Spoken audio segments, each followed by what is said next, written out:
What is up, my Lilia lovers? Coming at you with another market update video. It's the week of August 24th, and I got an interesting one for you this week. This was the week that T1 bundle came out, so we're going to look at some of those prices, as well as we just finished Barcelona's regional qualifiers, so we're going to look at the decks from the regional qualifier. And I think that that will be what we do anytime that a regional qualifier is finished up going into this market update video, because that is so relevant to all the price spikes that happen in that little time frame. So jumping right into that, let's go ahead and look at the participation inside this tournament. And I think it's really interesting to see these conversion rates of some of these top legends. One thing that I did not expect to see inside this regional qualifier was that Master Yi, Wuju Blade Master, was going to have 200 applicants. 9% of the pool was going to be Master Yi.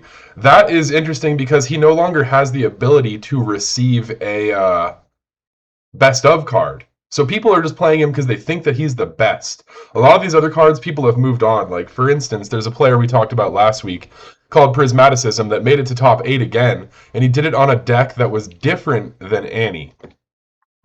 Because he played Annie for the first, and there's 5 Annies here, which is really telling, because there's tons in the previous tournaments, because of the fact that the best of was available. The best of for Proving Grounds are no longer available.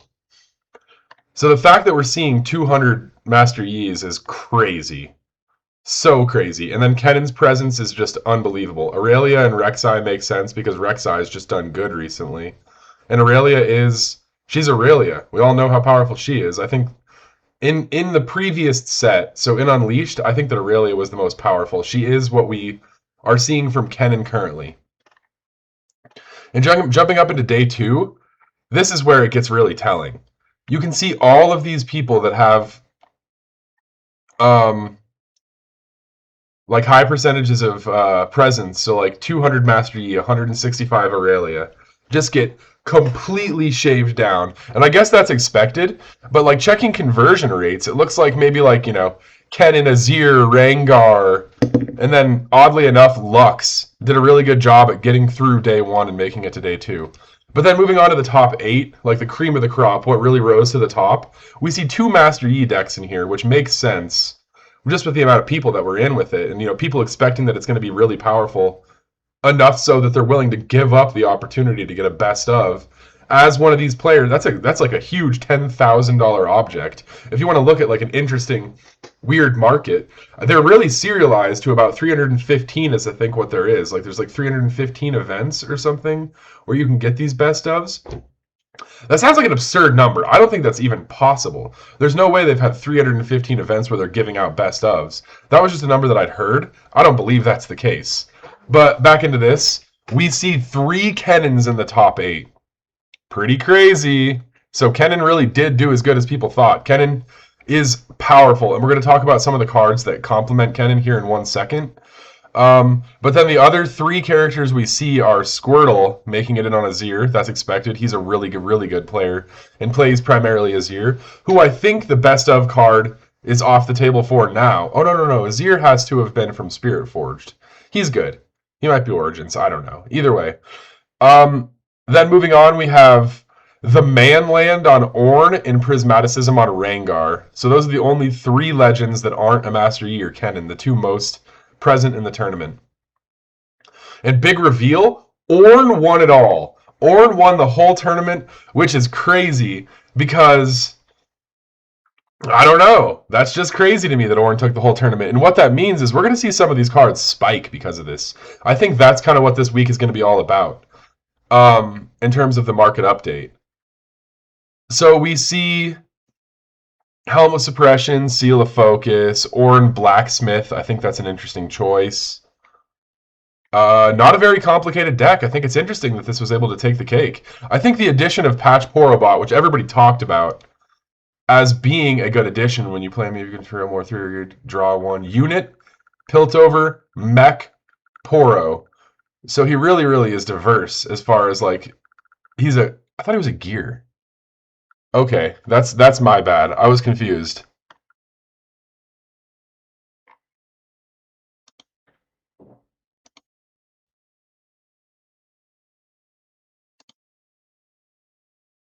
He is a gear. I'm so sorry. He's a unit gear. There was a little bit of confusion here.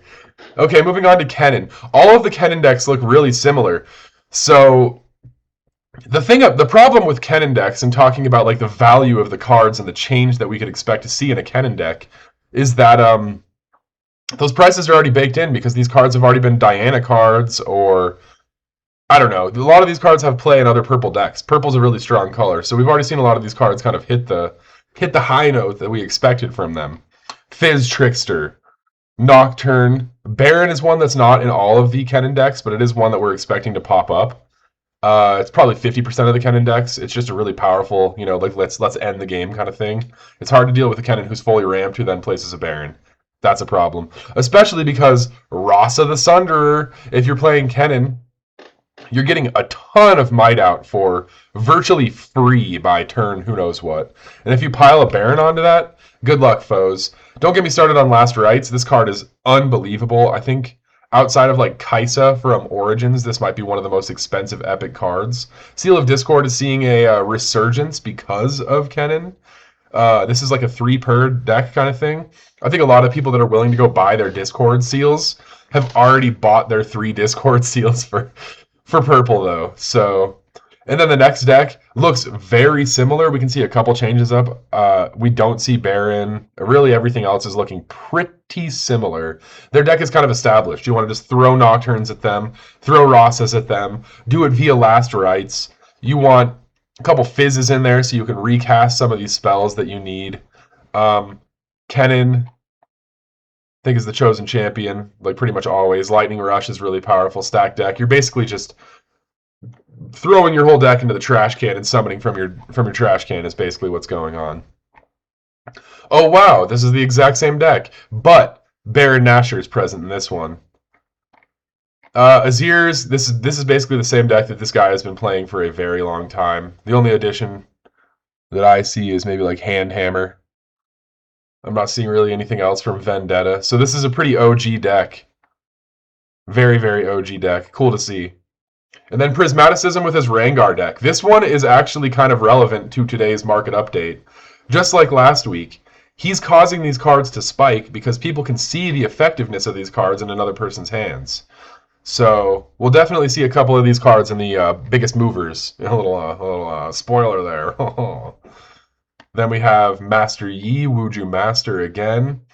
One thing is we're just guaranteed to see these Rengar cards in basically every orange deck, as well as Zhonya's Hourglass and every single green deck.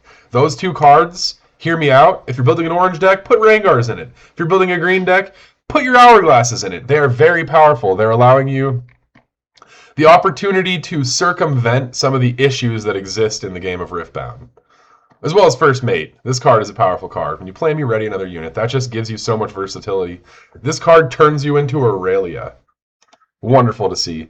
Now, getting off of the whole gameplay side of things, because that's only relevant to spikes in some capacities. It's obviously not like a collector first thing, but one of the things is that a lot of the cards in Riftbound have a value to them, and they might spike or they might drop based on the way that the market shifts in terms of these regional qualifiers.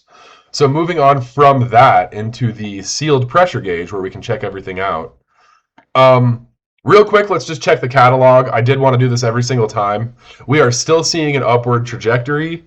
59,161. I do not have the T1 bundle priced in. And we'll get into that in a second. But so everything is trending up. We're still looking good, boys. We haven't seen a decrease day over day in, I guess, maybe like 3 days. We saw a tiny decrease, but everything is looking extremely stable. Don't be worried about your expensive Riftbound cards just yet. I would say if you wanted to be worried about them, you would have to wait till after Worlds. The hype is too big right now for there to be any downward pressure until after Worlds. It is what it is. Go try to find some Riftbound in Target. I mean, you might find like 17 of the decks because for some reason they price them at $34, which I believe those decks should be about $15. That's my belief. You heard me, Riftbound. I know you're listening. Okay, now let's go into these biggest movers. The theme of today is that we're going to be seeing a lot of blue and green cards. You might be wondering, blue and green, what is that? That, my friends, is Ornn. Everybody right now is deciding what kind of Ornn deck they want to build. So we have Ornn Blacksmith. This is an interesting one because I previously was looking up what cards I thought had the best capability of spiking in the alt art category. And this was a card that was hugging $1 for forever. Forever. This card was just $1. But it's really, really gear oriented. It has an actual function that as they add more and more gear, this card becomes a better card. It doesn't matter. It's not Ornn specific. This card is just great at seeking gear. So I was going to buy like 20 copies of this card at $1, but the problem that I had was nobody had more than one copy available on like TCG Player. So I couldn't like buy out the market unless I wanted to just eat a bunch of shipping fees. So there was no feasible way for me to collect these, but I wanted to. I had identified this card as a big mover and was ready to shoot the shot. But, you know, you get it. But here we go. I mean, this is just an example of Ornn hitting the absolute moonshot trajectory. And Blue Sentinel, the weird part about this is we didn't see Blue Sentinel inside that Ornn deck, but we are seeing Blue Sentinel kind of hit that exact same spike on that exact same day, virtually doubling in price.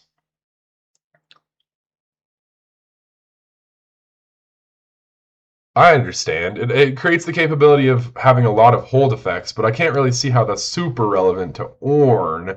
I don't know. I'm not want to get too deep into that.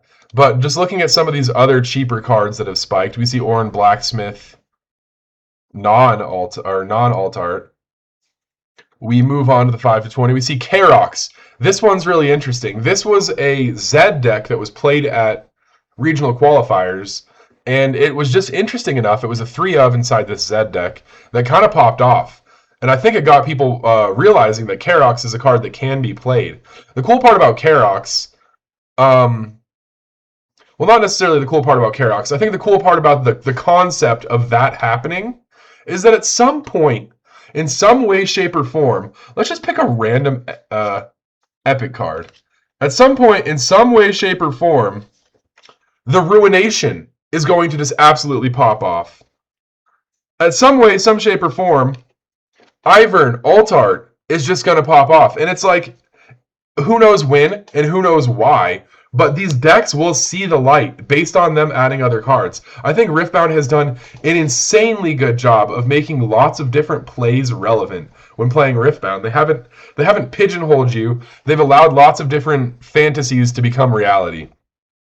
And so I think a lot of these cards that are just sitting down at $1, like for instance Ornn or Karox, all of these cards that are just dirt cheap, if you can pick them up at $1, there's really no downside because you're investing $1 for where potentially could jump up to, I don't know, let's think of a card like Last Rites.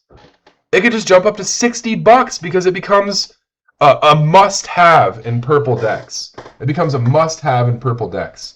The volatility on these playable cards is high. It's really, really high, and that's kind of what I'm seeing, and that's kind of the big play and the big market analysis that I think I've taken away from these last couple searches that I've done is we don't know what cards are going to spike because unless you're a professional and you've crafted this amazing deck that's going to go rock the next regional qualifiers, you don't know that Ornn is a powerhouse. You just don't know it. And all those cards associated to Ornn or all these Karox cards associated to some one-off Zed could just spike right after the next regional qualifiers based on results. So picking up tons and tons of these $1 epics is never a bad idea. Never a bad idea. Let's move on to some more expensive cards to look at. So we talked about Karox. Helm of Suppression, that is a card that we saw inside that Ornn deck. And once again, this card was dirt cheap. This card was not valued at its playability up until the point in which we saw results for it. So if you were to have open packs, or you're at a Nexus Knights event, or you're at a pre-Rift event, and someone's like, "Oh darn, I pulled the Helm of Suppression," go, "I got a wonder for you. Send it my way." And I will be doing that from now on. I'm just going to bring a bunch of freaking dollar bills to any of these events that I go to, and I'm going to try to buy up these cards that people don't care about. That seems like the best opportunity to potentially source cards like, you know, the epics. It's really not. It's really hard to buy them online. You almost have to buy like in a bulk lot. Um, Moving on to some of the more expensive cards, we still see Astral Heron, a must play in green at this point. We see Seal of Focus. I think this was a 3 of inside that Ornn deck, which makes it make sense that this card is spiking. We're actually seeing green across the board spiking. We're also seeing Aurelia have her moment. Rengar and Rengar's alt art. That's because of you, Prismaticism. Well, shout out, motherfucker. This guy has no idea who I am, but I think he's a pimp, so I'm going to keep on shouting him out. Moving on to the Hundies. This is a good way. This one is interesting to me because we're seeing lots of legends have 15%, lots of signature legends have a 15% spike, a 10% spike. And these aren't cards that people are playing. Nobody is playing Soraka Wanderer. That must be assigned combat damage last. Yeah, nobody's playing Soraka Wanderer. We're seeing these price hikes happen just based off of speculative hype, which is a really good sign. That's a really good sign for market health. We see, interesting to me that we're seeing Ambessa have any sort of upward pressure, because I find this to be one of the worst legends that they've ever released. And it's not like it's, I think that we're just doing pretty good across the board. I think that this is more of a pressure gauge to say that maybe the market's up 10 to 15%. Shout out Boba. That's right. That's a good dog. Ooh, got a nose itch. But beyond checking out some of these big movers, which I think that was really, really telling today, and there was lots of good info in there, I wanted to look at the T1 sales that have happened. So jumping over to eBay, and we're only going to see these sales on eBay for a while because this isn't going to hit TCG Player or anything like. We'll probably see some sales on TCG Player, only because there was such a market shock.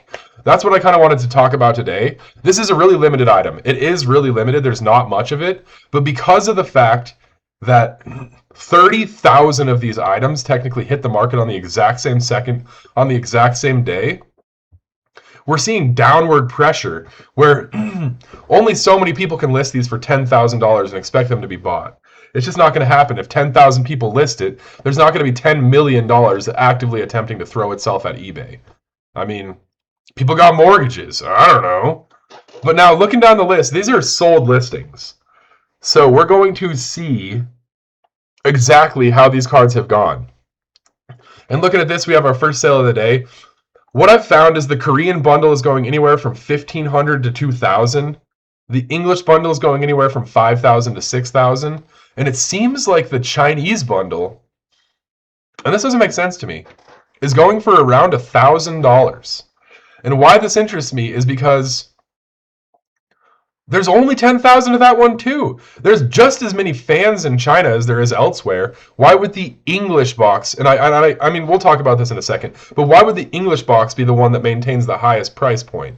And the reason probably why is because English has the best, I guess, accessibility ever. If you're German, you're probably not buying the Korean box. You're probably buying the English box.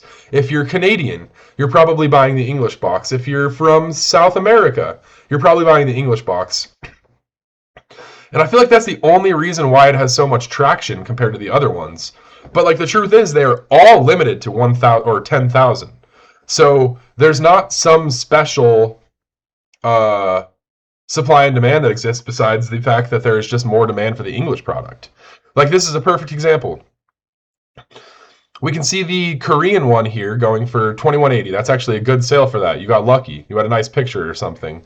Because we can see up here, 1,600, 1,800. These are sold listings. We see 6,000 best offer accepted. So who knows what it actually went for? Probably something closer to this 5,000 number. We're seeing, and this is all just yesterday. So 5,800, 5,500, 2,000 for the Korean bundle, 5,100 for the English bundle, 5,500, 1,300 for the bundle from China, 1,300 from China.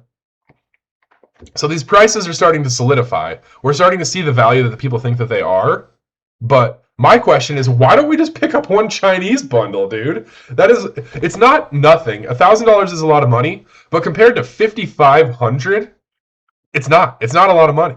So there's a huge gap there, and I don't think that like just the text on the card being English, which I do find to be important. Like that's the reason why I didn't buy the $80 Lilia bundle, which, by the way, I did decide to buy the $200 Lilia bundle in English. So maybe right now I'm kind of sounding a little silly because I'm willing to spend a 3x premium on it having my own language, which I don't think is totally out of the question. Like, I just don't necessarily want to own a bunch of Chinese or Korean cards. But this is something different. This is serialized. This is like, you can't just. I don't have $5,500 to throw at one of these this second, but who knows? Maybe I do have 1,000. So that's kind of where my head's at when we're looking at these T1 boxes. I know I kind of rambled about it. I think this is kind of a big deal, though. Because something like this will happen again, but it's not going to be T1, and it's not going to be the first. Understand that this is a grail among grails in Riftbound, and it will remain that way. There is not going to be downward pressure in the future because these will have all been sold and put into someone's basement. Like, imagine, one of these is going in my basement. Stop me, you can't. So now there's only 2,124, 10,124 for you to buy from. So that pool is shrinking, boys and girls. You get out there and you find yourself a box. I still believe that there's going to be more downward pressure when these people actually have them in their hands. When 10,000 Americans in this economy have something that people theoretically are telling them is worth $5,000 in their hands, they're going to sell them. There's going to be maybe the exact same amount of listings that hit during pre-sale are going to hit the market, but the problem is that we've already had that downward pressure and it's already priced at 5,000. So come September 2nd, if you're a buyer, that's probably going to be the day that you want to throw your money at the market. I'm going to expect that you're going to be able to buy this T1 box for $3,500 English on September 2nd, 1,000 flat Chinese, and 1,500 flat Korean. Those are my guesses. Those are good numbers. I think that's a really good point to get in at. Like, it's crazy that I'm saying 3,500 is a good number, but we're going to stop seeing these selling on things even like eBay. This is going to come to the point where you're going to have to say, hey, do you know anybody with this Riftbound bundle? And you're going to have to contact this individual and try to come to a price. That $10,000 number isn't crazy 4 years down the line when there's only 1,500 of these theoretically accounted for. All the rest of them are sitting in Joe, Larry, and Curly's basement. So good luck ever getting your hands on one of those. Real quick, let's just go take a look at the sealed pressure. Let's go take a look at how the boxes are doing. Origins boosted display, Spirit Forge boosted display, Unleashed, and a Vendetta.